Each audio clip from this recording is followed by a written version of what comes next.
guys, welcome to my 8th ActivInspire video. Today we're going to be working with a magic reveal. What's that? Well, as you can see on this page, I have some text and I have a shape. But what you don't see is what's underneath the shape. Let me make this shape a little bit bigger. So I move my shape around on the page and it reveals things that are hidden. So I'm going to show you how to do that. There are a couple ways you can do that. Of course, I'm going to go fancy schmancy on you. I am going to change my background, and you can do this with any old background, even if it's one that you make in the background tab under property browser. Even if you just do a fill, you can do it the same way.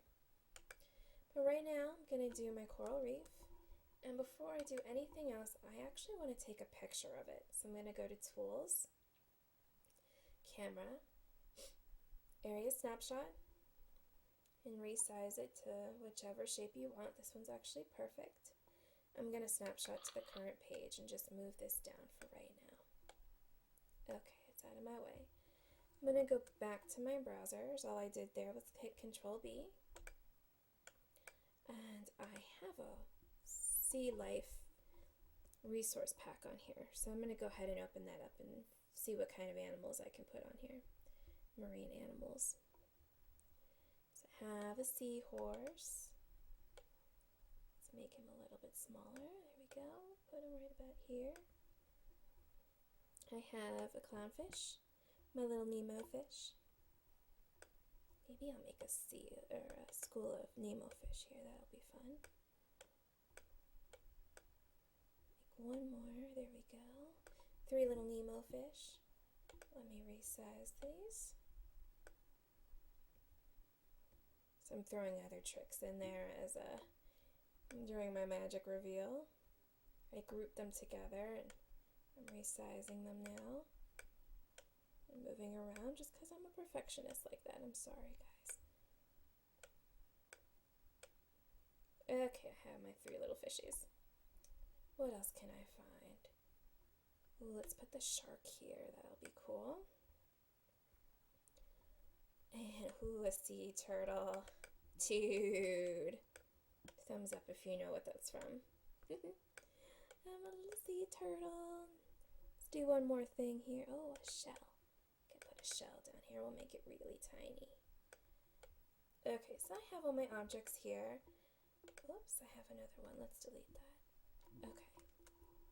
I'm going to lasso all of these objects that I put on here, and I'm going to go ahead and lock them. So there's 2 ways you can do that. You can right click. Whoops, that didn't want to work. My apologies. We're going to do it the other way. I'm going to use the shortcut, which is Control-Shift-L. Those objects are now locked. I can't move them unless I go into design mode. Okay, now I'm going to bring my background up here, and as you can see, my background should be on top of those, but it's not. I need to open up my property browser, or my object browser, excuse me. And my image, I need to put into the top layer. The layering is very important. Now I can bring my image up. It hides everything that's underneath it. I'm resizing it so it fits the page. And then I'm going to go ahead and I'm going to lock it. So I can't move this around. Now this is where I said there are 2 different ways to do this next part. I went ahead and downloaded some magic reveal resource packs onto my computer from Promethean Planet, which I showed you in one of my last videos. And there are so many magic reveals, so many different ones. I'm going to go ahead and use the fish. I'll make him a little bit bigger.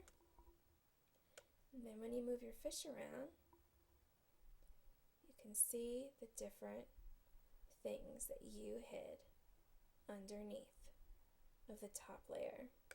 If you go back to your object browser, you'll see your image is here. The magic ink that is grouped with the image is there, and then the image itself is there. So layering is very, very important. So this is really cool. I think the kids would get a big kick out of something like this. But what if you don't have any magic reveals, or you don't like what they have in terms of magic reveals? So here's what we're going to do. We are going to take a shape. We'll just take a circle. We don't want any color. And let's make the border black. And I'm just going to draw the circle right here. I'm also going to move it this way.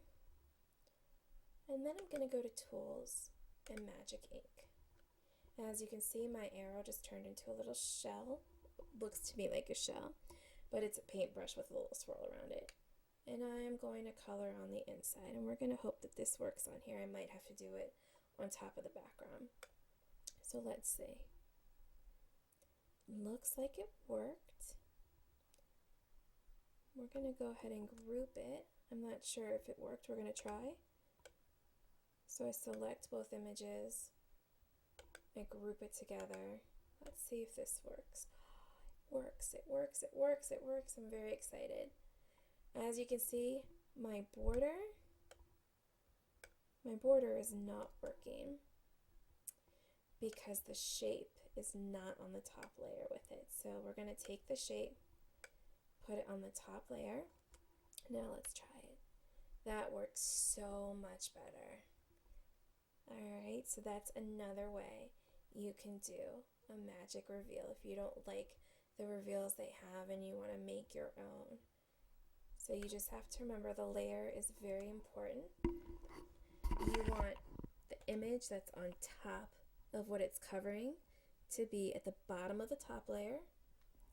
Then you want your magic ink to be in the middle of the top layer, and whatever your shape or your image is has to be at the very, very top of the top layer. So have a lot of fun with that. There's so many things that you could use that for.